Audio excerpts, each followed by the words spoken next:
Bonjour à tous, un coup bon, un coup pas bon, c'est comme dans les arènes de Jules César. Lundi c'était le quintet en 5 et mardi plouf. Bon bah voilà, vous avez vu la course à Clairefontaine, les jockeys sont partis de partout, à l'extérieur, à la corde, c'était tout mélangé, c'était n'importe quoi, une course n'importe quoi. Et puis j'ai déconné parce que Deacon, je l'avais mis la dernière fois, je l'ai pas repris, résultat, et gagne. Et Marrakech Express, j'avais parlé à mes amis de Marrakech et il faut le jouer la dernière fois. Et puis là, ce mardi, j'ai oublié de rappeler à mes amis de Marrakech de le jouer. Voilà, Deacon, Marrakech Express, le jumelé gagnant devant Cressida. Bon, il y a des jours sans. Et n'oubliez pas, quand vous voyez un cheval et qu'il vous déçoit, de le rejouer. C'est comme au casino, quand vous jouez un numéro, il ne sort pas, vous insistez. C'est pareil avec les chevaux. Bon, alors, je tente un énorme coup de poker, je suis le seul à le faire en tête de ma sélection alors qu'on vous vend sur un plateau tous les favoris. Moi je tente un coup de folie de temps en temps, pourquoi pas. Je vous ai dit qu'au mois de juillet, il y allait avoir des surprises. C'est le pire mois au jeu, ce mois de juillet. Donc il faut y aller, il faut chercher un petit peu l'originalité. Je mets le 10, Désir Castelet, qui est devenu galopeur. On pourrait d'ailleurs mieux l'engager à Longchamp et il gagnerait plus d'avoine qu'à Vincennes ou ici à Enghien, puisqu'il ne trotte plus. Bon, j'espère que son entourage a enfin trouvé ce qui ne va pas. Et s'ils ont trouvé, le cheval est complètement déclassé dans ce lot et il peut l'emporter. Donc ce sera comme si c'était un Basir, premier ou distancé. C'est vrai, je vous l'accorde, la probabilité qu'il soit distancé est supérieure à la probabilité qu'il gagne. Mais s'il gagne, c'est du 20 contre 1. Voilà. Vous avez compris? Bon, après, plus raisonnablement, appuyez vos jeux sur les favoris.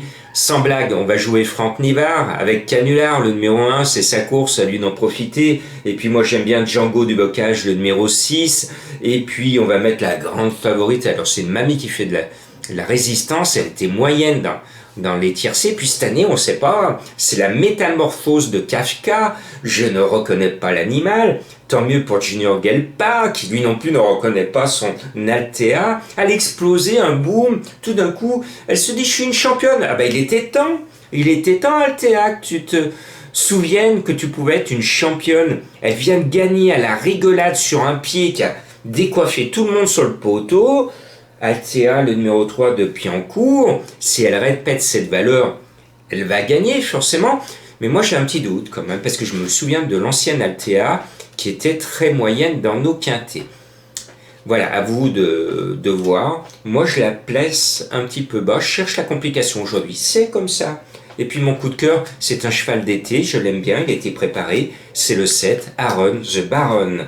La plus régulière, pratiquement de tous, c'est le 2, Dascalia.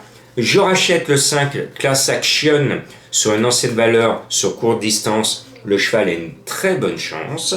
Et puis le cheval de Madame Colombo, alors ça fait 2 fois de suite, 3 fois de suite que les chevaux de Madame Colombo ne sont pas arrivés, alors que la semaine dernière, c'était pratiquement tout le temps là, notamment gagnant à 14 contre 1 vendredi et à 70 contre 1 samedi. Donc je pense que Madame Colombo, j'allais dire son nom tellement que je la connais forcément, Charme de Star, elle m'a fait du charme avec son numéro 4 et je succombe à ses charmes. Et je pense que le cheval est assez doué, assez régulier, bien placé derrière l'Autostar pour briguer un petit accessi. Voilà, nous sommes en juillet, je vais vous alerter pendant tout le mois de juillet.